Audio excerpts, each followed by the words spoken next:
So ಈಗ charge ತೊಗೊಂಡು 10 ದಿವಸ ಆಗ್ತಾಯಿದೆ. ಎಲ್ಲ ಪೊಲೀಸ್ ಸ್ಟೇಷನ್ ವ್ಯಾಪ್ತಿಯಲ್ಲಿ ಕೂಡ ನಾವು ಕಂಪ್ಲೀಟಾಗಿ ನಾವು ಪರ್ಸ್ನಲಿ ಒಂದು ಭೇಟಿ ಮಾಡಿ ಫಸ್ಟ್ ಸ್ಟೇಷನಲ್ಲಿ ಏನು ನಡೀತಾ ಇದೆ, ಎಷ್ಟು ಸ್ಟ್ರೆಂತ್ ಇರ್ತದೆ, ಸ್ಟೇಷನಲ್ಲಿ ಏನು ಸಮಸ್ಯೆ ಮತ್ತು ಸ್ಟೇಷನ್ ವ್ಯಾಪ್ತಿಯಲ್ಲಿ ಏನೇನು ಆ್ಯಕ್ಟಿವಿಟೀಸ್ ನಡೀತಾ ಇದೆ, ರೌಡಿಸಮ್ ಇದೆ ಮತ್ತು ಕ್ರೈಮಲ್ಲಿ ಯಾವ ಥರ ಕ್ರೈಮ್ಸ್ ನಡೀತಾ ಇರ್ತದೆ, ಮಾದಕ ವಸ್ತುಗಳು ಎಷ್ಟು ಉಪಯೋಗ ಮಾಡ್ತಾ ಇದ್ದಾರೆ ಫಸ್ಟ್ ಅನಲೈಸ್ ಮಾಡ್ತೀವಿ. ಮತ್ತು ಪ್ರತಿಯೊಂದು ಸ್ಟೇಷನಲ್ಲಿ ಆಫೀಸರ್ಸ್ ಪರಿಚಯ ಪರ್ಸನಲಿ ಬಂದು ನೋಡಿ ಆಫೀಸರ್ ಪರಿಚಯ ಮಾಡೋದು ಮತ್ತು ಸ್ಟಾಫ್ ಕಡೆ ಇಂಟ್ರ್ಯಾಕ್ಟ್ ಮಾಡೋದು, ಅವ್ರಿಗೆ ಎಷ್ಟು ಮಟ್ಟಕ್ಕೆ ಅವರು ಮಾನಿಟ್ರ್ ಮಾಡ್ತಾರೆ. ಒಂದು ಫಸ್ಟ್ ಲೆವೆಲ್ ಆಫ್ ಸೂಪರ್ವಿಷನ್ ಇದೆ. ಇಮಿಡಿಯೇಟ್ಲಿ ಈಗ ಏನು ನಡೀತಾ ಇದೆ ಜಿಲ್ಲೆ ಬಗ್ಗೆ ತಿಳ್ಕೊಳ್ಳೋದಕ್ಕೂ ಆ ಜಾಗಕ್ಕೆ ಹೋಗುವಾಗ ಅಲ್ಲಿ ಜಾಗ್ರಫಿ ಹೆಂಗಿರ್ತದೆ, ಏರಿಯಾ ವೈಸ್ ಎಷ್ಟು ದೊಡ್ಡದು, ಇದೆಲ್ಲ ಅರ್ಥ ಮಾಡಿಕೊಳ್ಳೋದಕ್ಕೂ ಪ್ರತಿ ಸ್ಟೇಷನ್ ಕೂಡ ವಿಸಿಟ್ ಮಾಡ್ತಾಯಿದ್ದೀನಿ.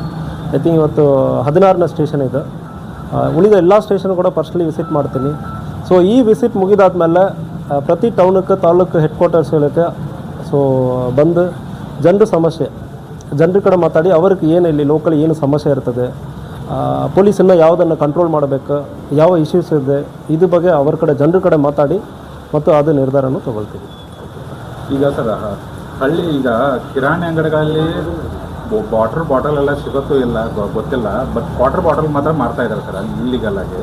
ಅದಕ್ಕೆ ತಮ್ಮ ಇಲಾಖೆಯಿಂದ ಯಾವ ರೀತಿ ಒಂದು ಕ್ರಮ ವಹಿಸ್ತಾರೆ ಈಗಾಗಲೇ ಮತ್ತು ಏನು ಮಾಡ್ತಿದ್ದಾರೆ ಅದೇ ವಿಷಯವಾಗಿ ರೈತ ಸಂಘಟನೆಯವರು ಕೂಡ ಪ್ರತಿಭಟನೆ ಮಾಡುವ ಹಂತಕ್ಕೆ ಹೋಗಿಬಿಟ್ಟಿದ್ದಾರೆ. ಸೊ ಈಗ ಗಮನಕ್ಕೆ ತೊಗೊಂಡು ಬಂದಿದ್ದೀರಿ. ಈಗ ನಾನು ಆಲ್ರೆಡಿ ಸೂಚನೆ ಹೇಳ್ಕೊಟ್ಟಿದ್ದೀನಿ. ಪರ್ಟಿಕ್ಯುಲರ್ಲಿ ಒಂದು ಎಕ್ಸೈಸ್ ರೈಡ್, ಮಾದಕ ವಸ್ತುಗಳು, ಕ್ಲಬ್ ಮತ್ತು ಮಾರಲ ವಿಚಾರ ಇದು ಎಲ್ಲಿ ನಡೀತದೆ ಅಂದರೆ ಕೂಡ ನೀವು ಪತ್ರಕರ್ತರು, ಮಾಧ್ಯಮಿತರರು, ಸಾರ್ವಜನಿಕರು ನಮ್ಮ ಡಿಸ್ಟಿಕ್ ಪೇಜ್ SP ಪೇಜನ್ನು ಸೋಷಿಯಲ್ ಮೀಡಿಯಾ ಪೇಜ್ಗಳಲ್ಲಿ ಫೇಸ್ಬುಕ್ ಇರಲಿ, ಇನ್ಸ್ಟಾಗ್ರಾಮ್ ಇರಲಿ, ಟ್ವಿಟರಲ್ಲಿ ನೀವು ಶೇರ್ ಮಾಡಿ ಎಲ್ಲಿ ಏನು ನಡೀತಾ ಇದೆ ಅಂದರೆ ಮಾಹಿತಿ ಕೊಡ್ತಾರೆ ಅಂದರೆ ಕೂಡ ನಾವು ಪರ್ಸನಲಾಗಿ ಮಾನಿಟ್ರ್ ಮಾಡಿ ಅಲ್ಲಿ ಏನು ನಡೀತಾ ಇದೆ ಅಂದರೆ ನಮ್ಮ ಗಮನಕ್ಕೆ ಬರ್ತದೆ. ಆವಾಗ ಸ್ಟೇಷನಲ್ಲಿ ಕೂಡ ನಾವು ಪ್ರಶ್ನೆ ಮಾಡ್ತೀವಿ, ಯಾಕೆ ಇದು ನಡೀತಾ ಇದೆ ಅಂದರೆ ಅದು ಪ್ರಶ್ನೆ ಮಾಡ್ತೀವಿ. ಗಮನಕ್ಕೆ ತೊಗೊಂಡು ಬಂದಿದ್ದೀರಿ, ಸೂಚನೆ ಕೊಡಲಾಗಿದೆ. ಮುಂದುವರಿಯುವ ಸಂದರ್ಭದಲ್ಲಿ ನೀವು ಪರ್ಟಿಕ್ಯುಲರ್ ಇನ್ಫಾರ್ಮೇಷನ್ ನಿಮ್ಮ ಹೆಸರಲ್ಲಿ ಹಾಕೋದು ಬೇಕಾಗಲ್ಲ. ಯಾವುದೋ ಒಂದು ಗೋಸ್ಟ್ ಅಕೌಂಟ್ ಅಂದರೆ ಹೇಳ್ತೀವಿ. ಸೊ ಗೋಕಾಕ್ ಬಾಯ್ಸ್ ಯಾವುದೋ ಒಂದು ಹೆಸರು, ಎನಿ ಹೆಸರು ಇಟ್ಕೊಳ್ಳಿ, ಯಾವುದೋ ಒಂದು ಹೆಸರಿನಿಂದ ಕೂಡ ನೀವು ಇಂಥ ಏರಿಯಾದಲ್ಲಿ ಅನಾಮಧೇಯ ಐಡಿಗಳಿಂದ ನೀವು ಕಳಿಸ್ತೀರಂದ್ರೆ ಕೂಡ ಪರ್ಟಿಕ್ಯುಲರ್ ಮಾಹಿತಿ ಅದ್ರ ಬಗ್ಗೆ ನಾವು ಕ್ರಮ ಕೈಗೊಳ್ತೀವಿ. Okay sir. ಸೊ ಈಗ ರೋಡ್ ಆಕ್ಸಿಡೆಂಟ್ ನಮ್ಮ ಬೆಳಗಾವಿ ಜಿಲ್ಲೆಯಲ್ಲಿ ರೋಡ್ ಆಕ್ಸಿಡೆಂಟ್ ಪ್ರತಿ ವರ್ಷವೂ ಸುಮಾರು 800 ಜನ ಸಾಯ್ತಾ ಇದ್ದಾರೆ. ಈ ಹಿನ್ನೆಲೆಯನ್ನು ನೋಡುವಾಗ ಕಬ್ಬಿನ ಸೀಸನಲ್ಲಿ ಅಕ್ಟೋಬರಲ್ಲಿ ಶುರುವಾಗುತ್ತೆ ಅಂದರೆ October, November, December, January, February 5 ತಿಂಗಳಲ್ಲಿ ಕಬ್ಬಿನ ಟ್ರ್ಯಾಕ್ಟರ್ ಮೂವ್ಮೆಂಟ್ ಇರ್ತದೆ. ಸೊ ಇದರಲ್ಲಿ ಏನು ನಡೀತಾ ಇದೆ, ಈ ಕಬ್ಬಿನ ಟ್ರ್ಯಾಕ್ಟರ್ ಓಡಿಸೋರಕ್ಕೆ ಹೈವೇನಲ್ಲಿ ಓಡಿಸಿ ರೆಗ್ಯುಲರಾಗಿ ಓಡಿಸೋ ಅಭ್ಯಾಸ ಇಲ್ಲ. ಎರಡನೇದು ಅದರಲ್ಲಿ ನಮ್ಮ ರೆಗ್ಯುಲರ್ ಟ್ರೈಲರ್ಗಳು ಮತ್ತು ಕಾರಲ್ಲಿ ಇರೋ ಥರ ಇಂಡಿಕೇಟರ್ಸ್, ಬ್ಲಿಂಕರ್ಸ್ ಯಾವುದೂ ಇರಲ್ಲ. ಸೊ ಅದರಿಂದ ಅಷ್ಟು ಬೇಗ ಹೋಗುವ ಗಾಡಿಗಳಕ್ಕೆ ಮುಂದೆ ಟ್ರ್ಯಾಕ್ಟರ್ ಇರೋದೇ ಗೊತ್ತಾಗೋಲ್ಲ. ಸೊ ಅದರಿಂದ ಒಂದು ಡೆತ್ ಆಗ್ತಾಯಿದೆ. ಅದಕ್ಕೆ ರಿಫ್ಲೆಕ್ಟರ್ ಕ್ಲಾತ್ ಹಾಕ್ಕೊಂಡು ಗಾಡಿ ಓಡಿಸಬೇಕಂದ್ರೆ ಆಲ್ರೆಡಿ ಸೂಚನೆ ಕೊಟ್ಟಿದ್ದೀವಿ. ಹಾಕಿಲ್ಲ ಅಂದರೆ ಪೆನಾಲ್ಟಿ ಹಾಕೋದಕ್ಕೆ ಮತ್ತು ಕೇಸ್ ಮಾಡೋದಕ್ಕೆ ಹೇಳಿದ್ದೀವಿ. ರೋಡ್ ಸೈಡಲ್ಲಿ ಪಾರ್ಕ್ ಮಾಡಿರೋ ಗಾಡಿಗಳಲ್ಲಿ ಆಗುವ ಸಂದರ್ಭದಲ್ಲಿ ಕೂಡ ಅದಕ್ಕೆ ಕೇಸ್ ಮಾಡೋಕ್ಕೆ ಹೇಳಿದ್ದೀವಿ. ಮತ್ತು ಯಾವುದೇ ಒಂದು ಟ್ರ್ಯಾಕ್ಟರ್ ಕೂಡ ರಿಫ್ಲೆಕ್ಟರ್ ಕ್ಲಾತ್ ಇಲ್ಲದೆ ಹೋಗುತ್ತಂದ್ರೆ ನೀವು ಫೋಟೋ ತೊಗೊಂಡು ಕಳಿಸ್ತೀರಂದ್ರೆ ಆ ಇನ್ಫಾರ್ಮೇಷನ್ ನಮಗೆ ಡೀಟೇಲ್ ಆಗಿ ಸಿಗುತ್ತಂದರೆ ವಿಲ್ ಬುಕ್ ಅ ಕೇಸ್. ನೀವು ಫೋಟೋ ಮೇಲೂ ಕೂಡ ನಾವು ಕೇಸ್ ಬುಕ್ ಮಾಡೋದಕ್ಕೆ ರೆಡಿ ಇದ್ದೀವಿ.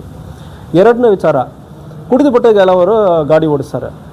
ಯಾವನೋ ಒಬ್ಬನ ಕುಡಿದು ಎಲ್ಲಿಯೇ ಓಡಿಸೋದಕ್ಕೆ ಅಮಾಯಕರು, ಆ ಮನೆಯಲ್ಲಿ ದುಡಿಯುವವರು ಅವರು ಡೆತ್ ಆಗ್ತಾ ಇದ್ದಾರೆ. ಸೊ ಇತ್ತೀಚಿನ ಸಂದರ್ಭದಲ್ಲಿ ಕುಡಿದು ಗಾಡಿ ಓಡಿಸಿ ಒಂದು ವೇಳೆ ಯಾವನೋ ಕುಡಿದು ಬಿಟ್ಟು ಗಾಡಿ ಓಡಿಸಿ ಇನ್ನೊಬ್ಬರ ಸಾಯಿಸುವ ಸಂದರ್ಭದಲ್ಲಿ ಮರ್ಡರ್ ಕೇಸಕ್ಕೆ ಈಕ್ವಲೆಂಟ್ ಆಗಿ ಕಲ್ಪಬಲ್ ಹೋಮಿಸೈಡ್ ಅಂದರೆ ಹೇಳ್ತೀವಿ. ನಿಮಗೆ ಉದ್ದೇಶ ಇಲ್ಲ, ಕೊಲೆ ಮಾಡಬೇಕಂದ್ರೆ ಉದ್ದೇಶ ಇಲ್ಲ, ಬಟ್ ನಿಮ್ಮ ನಿರ್ಲಕ್ಷ್ಯದಿಂದ ಒಂದು ಜೀವ ಹೋಗಿರ್ತದೆ. ಅದಕ್ಕೆ ಪನಿಷ್ಮೆಂಟ್ ಅಪ್ ಟು 10 ಇಯರ್ಸ್ ಮತ್ತು ಲೈಫ್ ಬರೆ ಕೂಡ ಇರ್ತದೆ.